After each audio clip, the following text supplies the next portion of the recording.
I'm Matt McClure. And I'm Francesca Maxime, and this is Currents.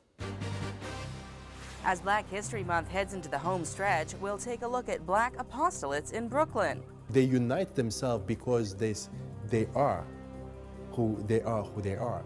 They are black folks. The other side of the story, how abortion affects men. And Fight to Survive, Christians being persecuted in Egypt. Radical Islam tries to reduce the number of Christians and try to threaten them.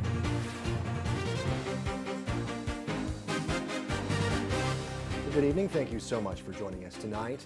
Here's an eye-opening statistic for you. There are some 259 million Catholics of African descent scattered across 59 countries, making up a quarter of the Catholic population in the whole world. Right, and all month we've been exploring the heritage and the history of Black Catholics right here in our own diocese.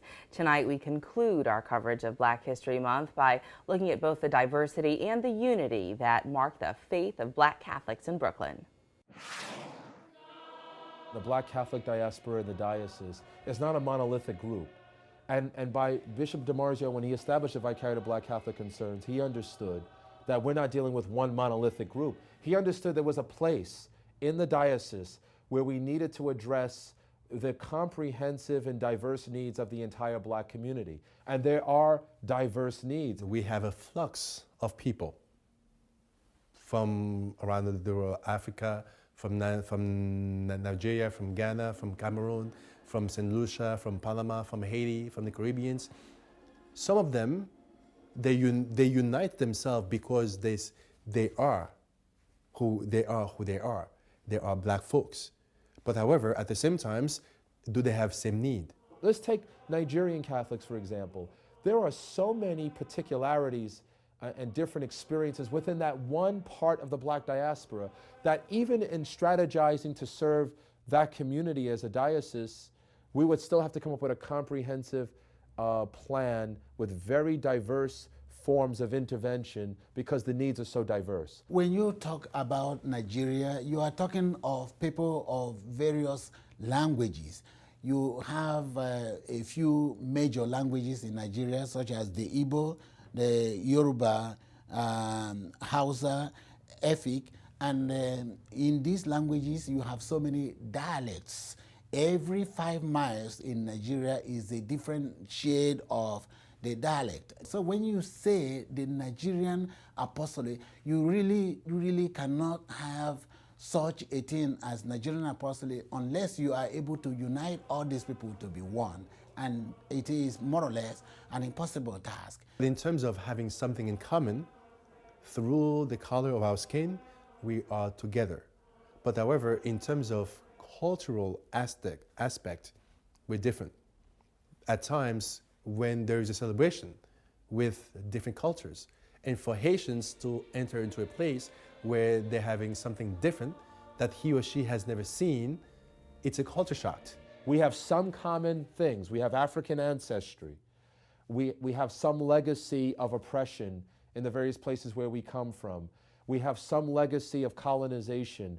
We have some legacy of a radical need for self-empowerment and community empowerment. But then, you know, after some of these collective similarities, we have very different needs. The needs that the Haitians have in the diocese is the need to actually further their learning in English, in the language, which is a need for everybody, for every immigrant. At times they want to have just Creole Mass or French Mass. The Nigerian population is very large in the diocese. They are in various parishes and they are in small groups. They are not given a slot to say their Mass in every parish. Saint Fortunata happens to be one of the first to be given a slot to say their Mass, and they are just beginning to form themselves into a viable community. We have black people everywhere in the Diocese of Brooklyn. They are a major force, and as a result, they help the diocese grow as well. And our vision for them is to continue to unite themselves in such a way that when people see them, people will not see color, but they will see a person created by God.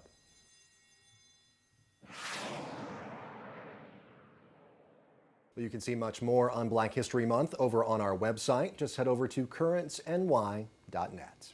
Well, stay tuned. There's also much more current straight ahead when we return. You don't see many of them, and now a diocese in the South has its very first married priest. We have that story and the rest of the day's headlines coming up.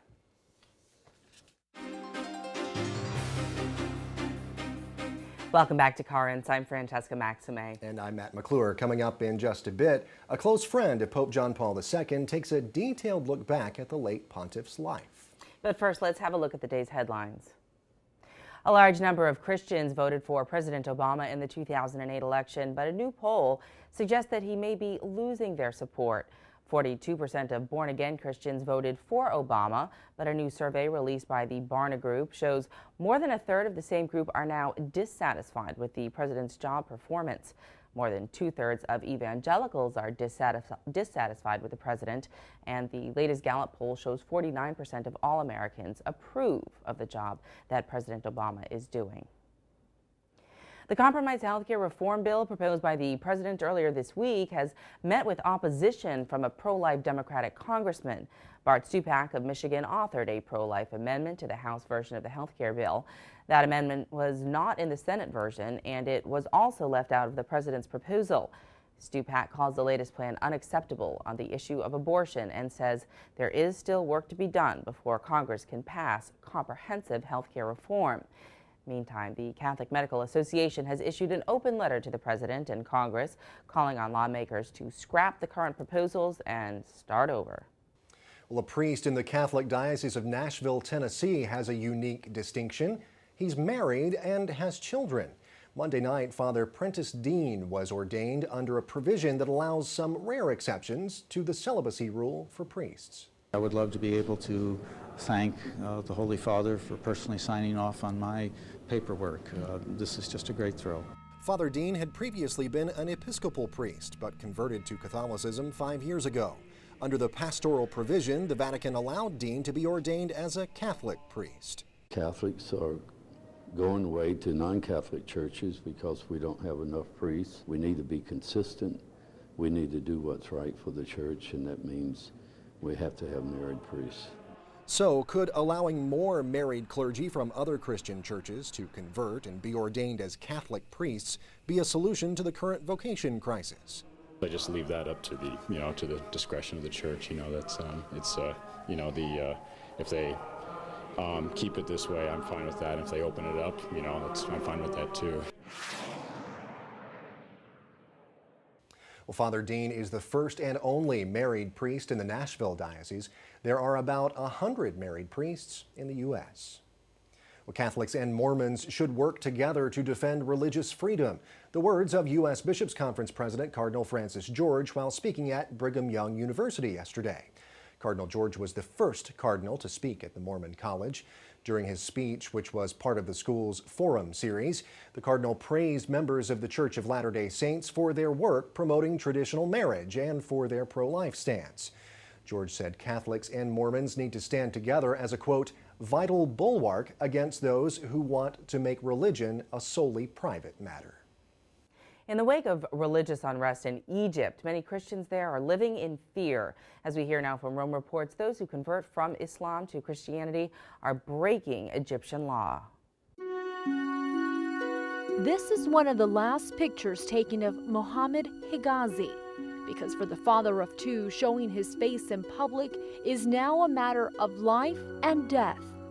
He is just today hiding. His life and his family is in danger, and is not allowed to leave the country. Mr. Higazi was born a Muslim in Egypt, but when he turned 16, he turned to Christianity. He's one of the thousands of Muslim-born Christian converts in Egypt.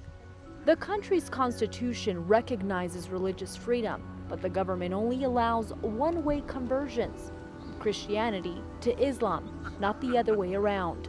Mr. Higazi was the first to seek that recognition by suing the Egyptian courts. But in 2008, the courts ruled against him. Since then, Mr. Higazi's attorney, Gregor Pucknick, says his client hasn't been allowed to leave the country. He's been detained and tortured. Today, he's on the run, he's hiding. He had two fatwas, threat of death. His house, his family has been attacked. He went to jail. He said himself that his stay in jail was like, the only comparison was a concentration camp, like the Nazis. So Mr. Pucknick has sent an urgent appeal to the United Nations to launch an inquiry of the state of religious freedom in Egypt, which will put Egypt's conversion laws under a microscope. Pucknick hopes it will pave the way for the government to recognize Christian converts. He also wants to be recognized, as Christian, and he wants to be the first, who gets this recognition not only for him, but for all the Christians in Egypt. Currently, there are 10 million Christians in Egypt. The majority are Coptic Orthodox. But with rising Muslim-Christian tensions, the numbers are dwindling. Like in other countries in Middle East, the radical Islam tries to reduce the number of Christians and try to threaten them. They want them to leave the country. The way to get them to leave the country is threatening and sometimes being violent or killing. This June, the Human Rights Council will consider, discuss, and vote on the findings of Egypt's conversion laws that are keeping Mr. Higazi out of the spotlight and his identity at the center of a long struggle.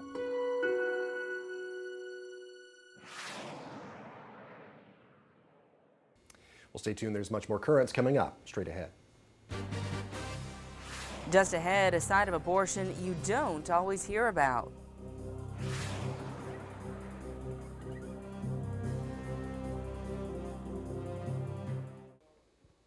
Welcome back. Well, last week, as we started the 40 days of Lent, the diocese also embarked on a campaign called 40 Days for Life to raise awareness about abortion and the toll that it can take on so many. Well, one group often overlooked in the pro-life debate includes husbands and fathers, the men who are affected somehow by abortion. Last week, Father Tad Pacholczyk from the National Catholic Bioethics Center wrote an essay on this subject, and it was published in The Tablet right here in the Diocese of Brooklyn. Yesterday, I had a chance to talk with him by phone. Well, Father Tad, thank you so much for joining us here on Currents. Once again, we appreciate your time today, sir. Well, great to be with you, Matt. Thank you for having me on. Thank you. Now, you recently wrote an article about the effect that abortion has on men. This is something that folks might not hear a lot about. Usually the focus is on the effect of abortion on women, but you wrote about the effect of abortion on men.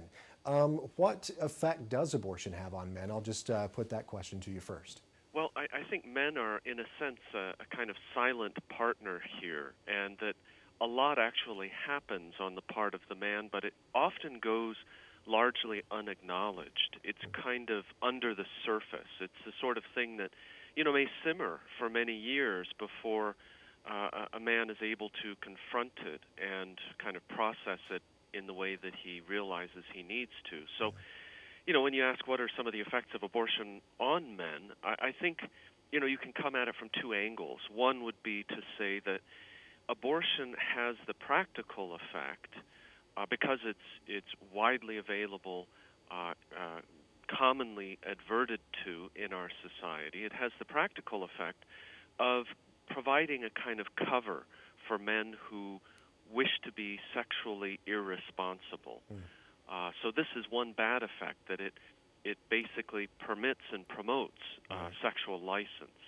But then there are these other kind of effects that come in the aftermath of the abortion as a very detrimental angle to the man's personal and mental health, in the sense that he has to confront what has occurred. And I think the woman, because she has carried the pregnancy, that we know a great deal more about how these effects can play out, and the struggles with guilt and some of the painful aftermath that a woman has to go through because she was so close to it.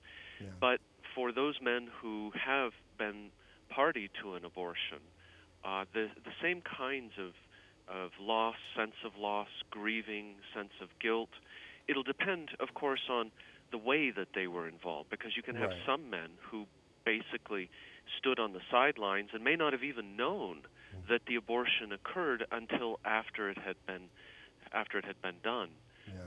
But you'll have other men who will be almost active agents and saying to the partner, you have to get an abortion, I'll drive you to the clinic, and they're very, very hands-on and involved with what's taking place. And both of those two cases are going to, I think, play out very differently in the psyche. Yeah, absolutely. Now, as we were talking to, as I alluded to as we began, there haven't been near as many studies about the effect of abortion on men as there have on women. Why do you think that's the case? Is it just, I guess, difficult data to obtain? You know, I'm not sure why that is. That's a very good question. I'm not sure if the data really is harder to obtain or whether this is just one of those social phenomena that has not yet been fully processed, and that in the future we will see more studies of this kind. My suspicion is that we will.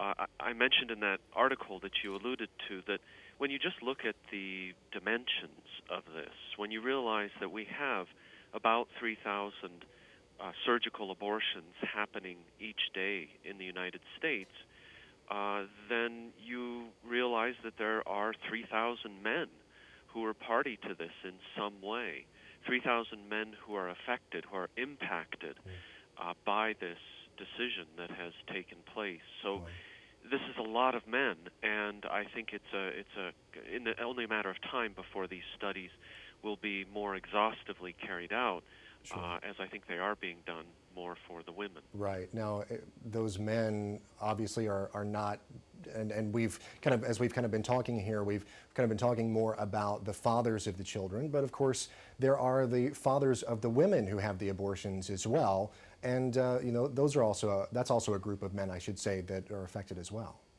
Yes, I think so. The fathers of the women who have the abortion certainly are affected, and again, you have a kind of dichotomy that I think can occur where you do at times have these parental or grandparents to the child who is being aborted, who have an involvement sometimes where they actually pressure the mother to have the abortion. And then you'll have other cases where they will be very strongly trying to dissuade them from doing this. So the kind of processing is going to depend on those details a lot. But it's kind of tragic, I think, how often you have pressure coming from the parents of the mother to move forward with an abortion. I've heard, you know, of many cases like that. And, you know, it really should be that any woman who finds herself pregnant in circumstances that she's not entirely comfortable with should be able to turn to her own parents as a kind of support and bulwark, you know, in a moment of need and desperation. One last question here before we have to wrap things up, Father Tad. What about resources? Where can men go if they need help, if they've been affected by an abortion? Where can they go if they are seeking some sort of help or counseling? Well, Rachel's Vineyard is an organization that is doing some wonderful post-abortion healing. And what has happened in the evolution of their program is that over time they minister not only to women but more and more to the men who are involved as well. And they have you know, various ways that you can get involved in some of these retreats and other gatherings that they sponsor. And certainly checking out Rachel Vineyard's website, which is rachelvineyard.org. They can find other, you know, materials and resources in moving towards healing. Okay, well, very good. Father Tad, thank you so much once again for joining us here on Currents. We appreciate your time today, sir. Thank you so much. It was great to be with you. Thanks. Very interesting discussion to have there because, as we've said, you know, men are kind of overlooked in this, I think, in more ways than one, really. A lot of men that I've spoken to say that they take issue with the fact that oftentimes they've heard or perhaps experienced, married or unmarried, they are not informed of a pregnancy, and that is really a sticking point, and that, of course, you know, as a partner in creating a child's life, that at the very least they would want that honor, and they feel betrayed by the fact that at times they've not even been informed. Yeah, and of course we brought up there with Father Tad about the men who are the fathers of the women who have the abortions as well, not just the father of the child, but the father of the woman, and how they're affected also. And that's a group I think that gets overlooked as well, because, you know, as I was doing a little bit of research before I talked to Father Tad yesterday, going through my mind was, okay, the father of the child, and then I ran across some information about the father of the woman, and it kind of caught me by surprise. I'm like, why didn't I think of that? But it's a party that kind of gets left out of the discussion a little bit. Interesting, yeah. I mean, it's such a contentious issue for a lot of people, but at the same time, I think the whole idea that it is a decision that involves more than one person, right. You know, for sure is certainly something we can all agree on. That's it. Well, I've written more about the issue, including links to where you can go for counseling, where men can go for counseling, and any kind of help that they might need about abortion. It's over on our blog. Just visit currentsny.net and click on Riding the Wave. Meantime, please stay with us. There's much more current straight ahead. When we return, John Paul II, like you've never seen it.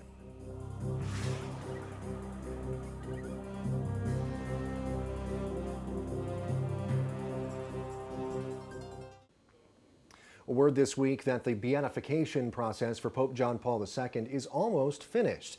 The Archbishop of Krakow, who is the Pope's personal secretary for 40 years, has said it's not known when the beatification will happen, but that thousands visit his tomb every year to thank him for favors. In the meantime, a new book is shedding more light on the Pope's life, and it was written by one of his oldest and closest confidants, a woman who knew him as a young priest over in Poland. And as we hear from Rome Reports, it offers a revealing look at a man whose life spanned some of the most important events of the 20th century. When Wanda Poltawska was a young girl, she participated in Poland's resistance against the Nazis.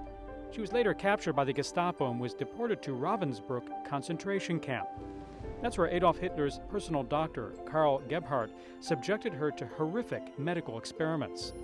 Wanda says her curiosity to find out how far human cruelty could go was the only thing that kept her alive. After the war, she went home completely demoralized and began searching for a priest to help her reconcile with humanity. At the concentration camp, I witnessed an inhumane way of being a man and a woman. But at the same time, I also saw heroic acts. That's why I couldn't understand who is the true human person. Eventually, I found the answer with the help of the anthropology of the priest and philosopher, Karol Wojtyła. That's how her friendship of more than 50 years started.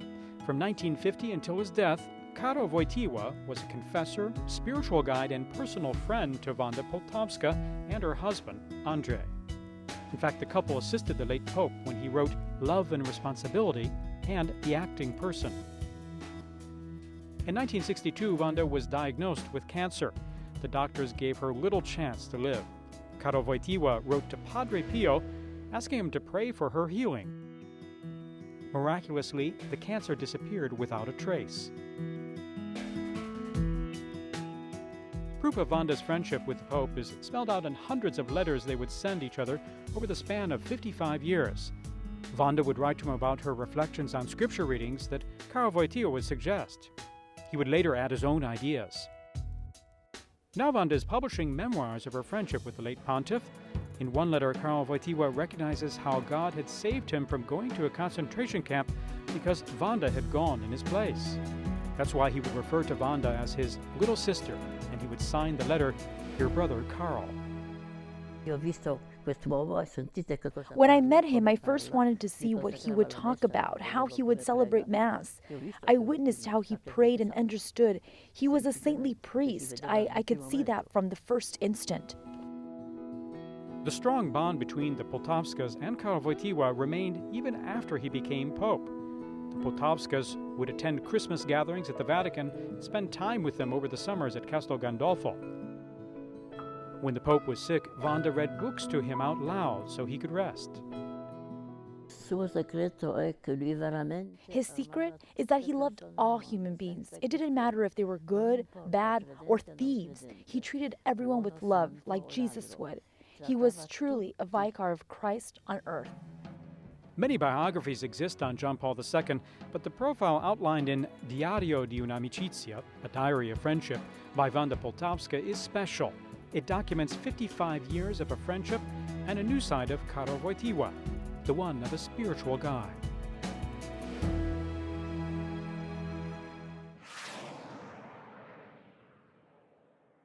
It's amazing to see and hear about a side of someone that, you know, you think the world knows, but maybe not so much. There's another side. I guess there are many sides to everybody. And I think it also just speaks to the power of friendship in general, Right. and getting to know someone deeply over time, and the kind of respect and reverence that you have for someone that you really trust and believe in, and feels as though you have a strong bond to. And I think that's something we can all relate to. Absolutely, because, you know, I know in my life that some of the biggest help that I've ever received, because there is, to a certain point, you know, I mean, your family's always there for Yes, you, you know? yes. And like, there are certain points though where there are like boundaries, and maybe you're, Yes, you know, your because family my mom, isn't I'll tell you always the this, best. right? My mom loves me to death and can almost see, you know, no fault in me whatsoever. And like, maybe, okay, just as an example, I was in band in middle school and high school, you know, and I maybe like, say, 6th grade, I would take out my trumpet and start practicing, and she'd be like, "Oh yeah, that sounds great. Excellent. That's You awesome." sound fabulous. You know, whereas maybe one of my friends would be completely honest with me and say, "Would you stop that honking? I'm trying to get some work done." Please You know. practice more, or give it a rest because Right. you stink. It's just That's what friends are for. Exactly. It's a different level of companionship. It is. Yeah, you can rely on your friends to hopefully anyway, tell you the truth. And, Yeah. and that's always a good thing, I think, if we can get to the bottom of things. But we love our moms too. We do, absolutely. Absolutely. I need that positive reinforcement. We too. do. We do. Well, that's it, though, for this edition of Currents. Coming up tomorrow, a pro-life issue that affects thousands of people, Down syndrome. But in the meantime, remember, you don't need a TV to watch Currents. You can always catch us online. We're right there at currentsny.net. And you can also follow us on Twitter and be a fan on Facebook as well. And until next time, I'm Francesca Maxime. And I'm Matt McClure. Thank you so much for watching. Have a great night.